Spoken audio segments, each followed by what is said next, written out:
il y a un point sur lequel je suis entièrement d'accord avec ce qu'a dit Michel Onfray, s'agissant de la fonction de Marine Le Pen et du Front National. C'est un élément du système. Ce n'est pas un courant anti-système. Il est nécessaire à la stabilité du système, comme la quille l'est à l'équilibre du navire. C'est-à-dire que, en poussant assez le candidat ou la candidate du FN pour qu'elle soit présente au second tour dans le mécanisme institutionnel qui est le nôtre, où seuls restent en lice les deux candidats arrivés en tête, on a un formidable repoussoir qui assure l'élection sans coup férir de celui qui est arrivé dans les deux premiers. Et si Emmanuel Macron avait été derrière Marine Le Pen, il aurait quand même gagné l'élection. Il est arrivé devant, c'est beaucoup mieux, et il a gagné l'élection, parce que naturellement, tous les autres ne pouvaient que voter pour Emmanuel Macron contre Marine Le Pen, enfin, dans leur majorité. Donc, la fonction de Marine Le Pen, c'est une fonction de stabilisation du système. Comme d'ailleurs, on peut le dire de Jean-Marie Le Pen, qui a servi de repoussoir à diviser la droite dans les années 80, qui en 2002 a permis une réaction ridicule de Jacques Chirac avec 82% des voix. Je dis ridicule parce que on a eu l'impression qu'on avait échappé à quelque chose qui était absolument épouvantable. Il est passé de 17%, même pas 16,9%, alors qu'il était à 15,5% en 1995. Et au deuxième tour, il a fait 18%. Jean-Marie Le Pen, en 2002.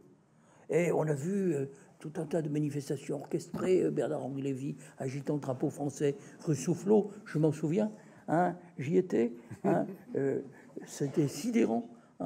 Et tout ça, c'est de la manipulation. Et le système, il est manipulé, il faut bien le dire. Mais il n'est pas manipulé à tout coup. Il y a des interstices, il y a des possibilités. Après tout, tout ça s'est joué à pas grand-chose. Si nous prenons la dernière élection présidentielle, Fillon est à 20, avec tout ce qu'il avait pris, je dirais, dans les 2 mois précédents, c'est extraordinaire qu'il ait fait 20. Et ce socle s'est maintenu aux élections législatives. Ça n'assure pas une majorité à la droite, mais Fillon a fait 20. 20, c'est 1 point derrière 1,2 ou 1,3 derrière Marine Le Pen. C'est que s'il avait eu 1 point de plus, le deuxième tour était entre Macron et Fillon. Si nous prenons Mélenchon, il était à 19,9 ou quelque chose comme ça, 19,8, c'est-à-dire pas ou 19 quelque chose, c'est-à-dire à 2 points de Marine Le Pen. Donc vous sentez quand même l'extraordinaire sensibilité du système. C'est qu'avant, ce n'était pas certain.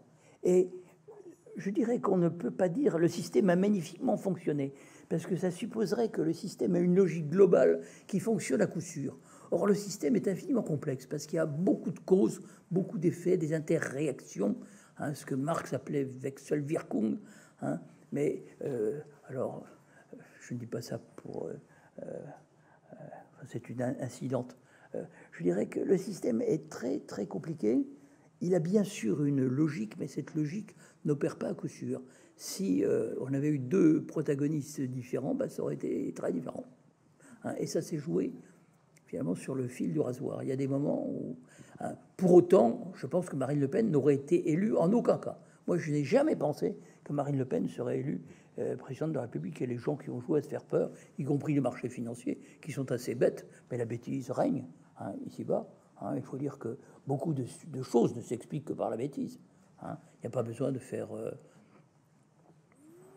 de chercher des causes complexes. Non, la bêtise est souvent l'explication juste. Bon. Maintenant, alors comment faire qu'il y ait une vraie démocratie? Ça suppose le citoyen éduqué. Est-ce que nous en prenons le chemin? Certainement pas. Mais voilà, il y a eu un grand coup de balai que je crois salutaire d'une certaine manière, parce que ces 2 partis étaient complètement épuisés, à force de faire la même politique, l'effet essuie-glace, etc. Les gens n'en voulaient plus. Alors, ils ont choisi une force politique qui ne représente pas réellement une alternative, comme j'avais essayé de le faire en 2002, parce que moi j'avais essayé de dessiner une alternative au niveau européen, au niveau de la critique du capitalisme financier. J'avais fait ça avec beaucoup de doigté. J'avais critiqué même à l'université d'été du MEDEF la théorie de l'acquisition de la valeur pour l'actionnaire, qui est la philosophie du capitalisme financier mondialisé, et les petits patrons qui étaient là m'avaient applaudi. Donc c'était parfaitement possible de développer des thèses juste en se faisant applaudir, pas forcément comme l'a fait Marine Le Pen au deuxième tour de l'élection dans son débat télévisé avec Macron. Mais elle n'était pas à la hauteur.